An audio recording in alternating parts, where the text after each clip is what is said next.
Hey YouTube, it's James from The Adventures of Ginger and Opus here today, and I'm going to do something I haven't done before, and that is a straight up product review. I'm going to try not to do product reviews of things that I haven't used for an extended period of time.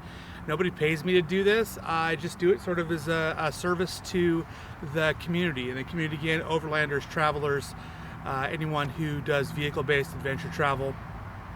And today I'm actually going to talk about probably my favorite modification to Ginger. Ginger's our 2018 Jeep JL Unlimited Wrangler Rubicon.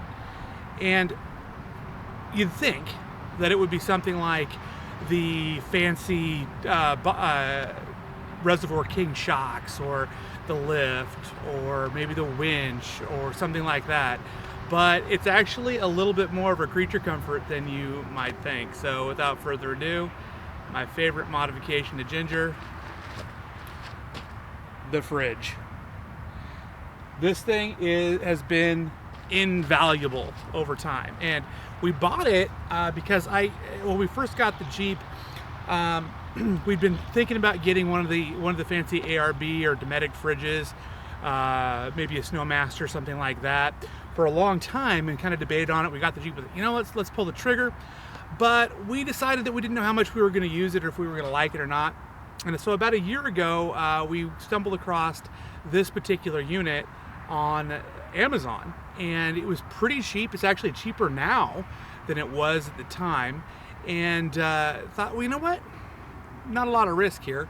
So let's try this thing out, see if we like it, and go from there. And as it turns out, it's been the absolute best mod to the Jeep, and it has been running continuously for almost a year.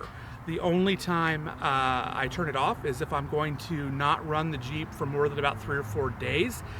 That because it'll turn off itself because of low voltage, and your stuff will get warm inside of it. So I'll just turn it off and pull everything out and put it in the house if I'm going to be gone on an extended vacation or a trip that we use an airplane rather than using Ginger. So what this is a AlpiCool C30, and I'm going to go ahead and go through the features of this little guy and show you what it's all about. Okay, so let's get started on this. This is the C30. I don't know what the designation stands for, the C or the CF, any of those from AlpiCool, other than the C series has metal construction, whereas the CF has plastic. The main body is plastic. This one's a 30 liter, which is about 33 quarts. And the reason we chose this one is because it's a fairly compact size.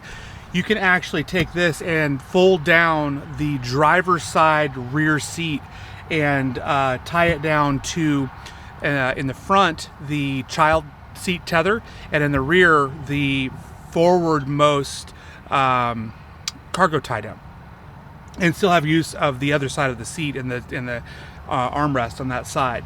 That's if you want to put the dog back here or something. Our dog tends to like to ride up there anyway, so we usually keep it in the back these days. So 30 liters. Reason for that is because it's big enough to hold. You can actually put 24 water bottles in this thing, as well as if you're going out for a weekend for one person, you could get all the food that you need for one person, all the cold food that you need for about 3 or 4 days, and then just rotate out a handful of drinks if you're drinking water or beers or whatever. But here's the unseen benefit. This is just a regular day's load here. I always carry some water, some Gatorade. In this case, I got some cheese and some guacamole, and always want to have your bottle of Tapatio handy. You're definitely not a Jeeper or an Overlander unless you've got a bottle of Tapatio. Those guys don't pay me to say that. I actually asked them to sponsor me, and they said they don't do sponsorships, but I'm going to keep trying because Tapatio is life. Couple things about the inside of this. It's really easy to clean out. You can see there's actually some frost that develops around the edges. That's just natural condensation. You do want to turn this, take everything out of this, and just wipe it out with a paper towel. I probably do it once every 6 weeks or 2 months. It's about time to do it again right now. We also got this little tray from IKEA. and it just fits on this little shelf here. That way the more perishable stuff or the smaller snacks and stuff that I have, I can take it in the house and load that up, and they don't fall into the drink area. One thing to note also is it is taller than a bottle of water, so you can actually stack bottles of water there and it will still close all the way. Now, one downside to this little fella: it doesn't have a latch. Now, we thought this was going to be an issue, but it absolutely has not been an issue in a year of having it. We really thought that it was going to bounce open, things were going to bounce out, but it just hasn't been a problem. I may at some point put a little Velcro tape on this thing just to hold it down in the case that we're doing some pre-running in Nevada or Utah, something like that. We have a tendency to go out and try to warm these shocks up every once in a while. As far as controls, just step over here and show you really quick. You basically just got your up and down arrows over there to turn it on and off, as well as set the temperature or the eco/max mode. We keep it on eco all the time. All that means is that it'll vary the temperature a little bit more, so the compressor doesn't run quite as often. Takes a little less battery to do that. You're going to want to set your power management setting to setting number 2. That way, even if it takes the battery down as far as it'll go, the unit will turn off and you'll still have enough juice to start your rig. Plug. This is a design flaw of the Wrangler. This plug should not be facing out into the cargo compartment, because anything that hits this can knock this plug out. It actually should be recessed up in the side underneath the top. I have no idea what the engineers were thinking there, but this plug on a JL is hot all the time, which is really, really nice, but you can bump it and knock it out. So there may be a wiring project in the future. I like the convenience of the very long cord. Also, from a tie-down perspective, we're just using these lashing straps that we bought at an outdoor store. These are the 3/4 inch variety. It just keeps it from bouncing around too much. Again, those same straps will fit when you've got it behind the back seat. Now, reliability, that was the big question with these things. I have had this thing on continuously for about 350 days at this point, and it has proven itself to be an absolute champ. So here's the thing: I bought it for $449 a year ago on Amazon. Today, the same unit is $299. Now, you'll say to yourself, well, James, what about the Dometics and the ARBs and those sorts of things? Yeah, you know what? I've actually got a 50-liter Dometic as well. That one's permanently housed inside of Opus, the trailer, and it works great. The big benefit there is it's got a basket inside of it. And then you might be thinking, what about a bigger one of these? Well, for my wife's Jeep, she's got a Grand Cherokee, we got her a 45-liter version of the same one, but it's a CF45, and I'll put the description or the link to that one on Amazon in the comments in the description section below here, so that you guys can check that one out as well. It's a little bit bigger. We didn't want to put a bigger one in this Jeep because when we've got it over on the side, the reach-in height would have been too high. Now again, the benefit to the bigger one, the 45 liter rather, is that you get the basket and a little bit more capacity. Now she uses that when she goes to the grocery store, because she wants to sometimes go to the grocery store, maybe she's got some milk and things like that she wants to put in the fridge, and then maybe she goes to lunch or goes to the mall or something like that, and then that way she doesn't have to worry about running home from the grocery store. Another thing you can do with these things, all of them, the Dometic we have as well as the 2 AlpiCools, is you can turn them down to become a freezer. Now, word of caution, if you do that, make sure you have a backup power source.